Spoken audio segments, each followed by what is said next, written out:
معايا النهاردة ان شاء الله هوريكي طريقة الزبيب. يلا بينا. السلام عليكم ورحمة الله وبركاته، حبايب قلب ام مالك. ازيكم؟ عاملين ايه؟ يا رب تكونوا بخير.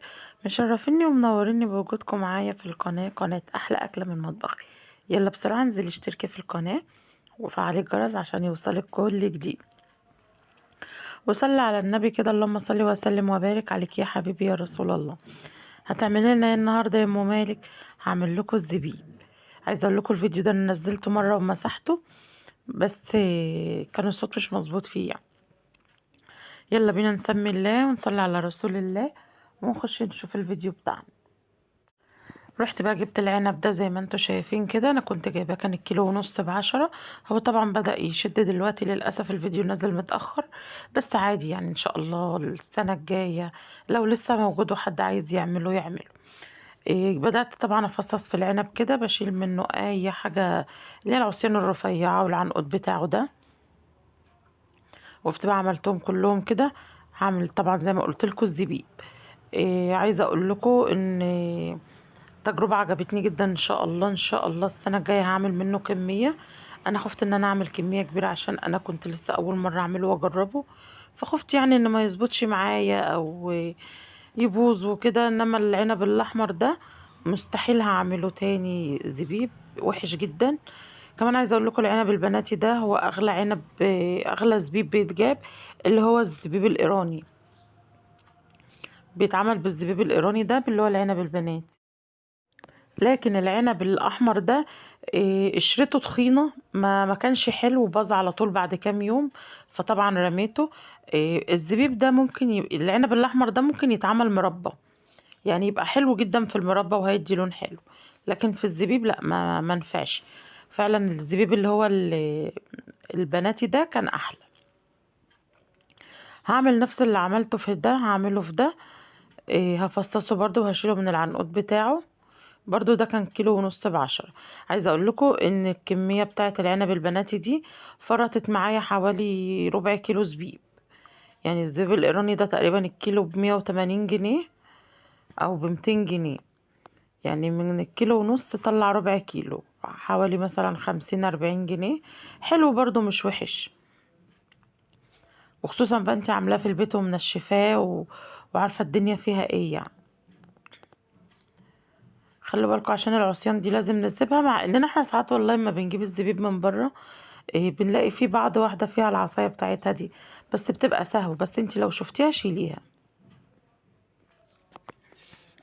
لو وصلتي لهنا كده انزلي اعملي لي اشتراك في القناة وفعلي الجرس عشان يوصلك اي جديد، فضلا وليس امرا. وحطي لي لايك كده من ايديك الحلوة دي عشان ان شاء الله الفيديو يعلى ويتشاف.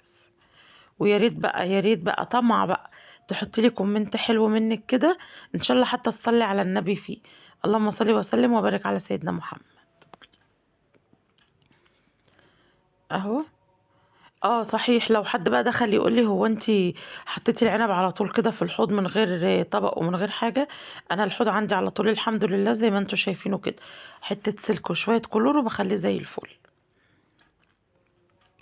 هسيبهم بقى كده منقوعين 5، وبعدين رحت على البوتاجاز، حطيت حله على النار فيها معلقتين زيت بارافين ونص معلقه ملح ليمون، وسبتها تغلي. واول لما غليت رحت جايه نازله بالعنب كده.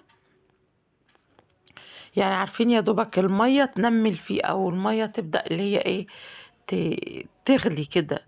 وبعدين اسيبه حوالي دقيقتين او 3 واقوم جاية شايلاه حطاه في مية بتلج.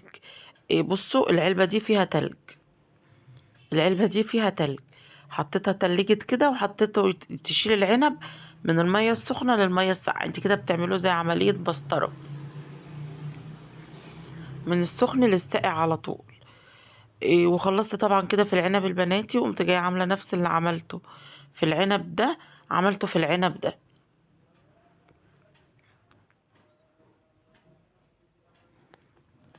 اهو. برضو هشيله واحطه في الميه بتلج عشان اعمل له نفس عمليه البسطره اللي عملتها في العنب التاني. صلي على النبي كده ونسمي كده ونقول بسم الله الرحمن الرحيم، ونقوم نشوف مصالحنا كده والحاجة اللي الموسم بتاعها موجود نعمله. يعني خزني المانجا وكمان العنب دوت برضو لسه موجود، مش غالي قوي برضو لسه. خليكي خفيفة كده، الحاجة اللي تنفعك في بيتك اعمليها. طبعا العنب اهوت زي ما انتوا شايفين، بدأت بقى افرده عشان اسيبه ينشف. بالنهار هطلعه في الشمس، وبالليل على المغرب كده هدخله، لان احنا مش عايزين الندى ينزل عليه خالص عشان ما يعفنهوش. والحتة اللي هي محطوطة تحته دي نحاول انها ما تكونش مبلولة، طبعا هي بس مندية معايا، لان انا لسه حطاه عشان كنت بصور، هخلص وهنقله على حاجة تانية ننتشف. زي ما انتوا شايفين كده، وهسيبه بقى ينشف، وهنشوف مع بعض شكل الزبيب بعد لما خلص معانا. حاجة عظمة كده. وزي ما بقول لكم، ربع كيلو من 10 جنيه مش وحش خالص. بصوا شكله ولونه، شوية زبيب بقى زي اللوز كده.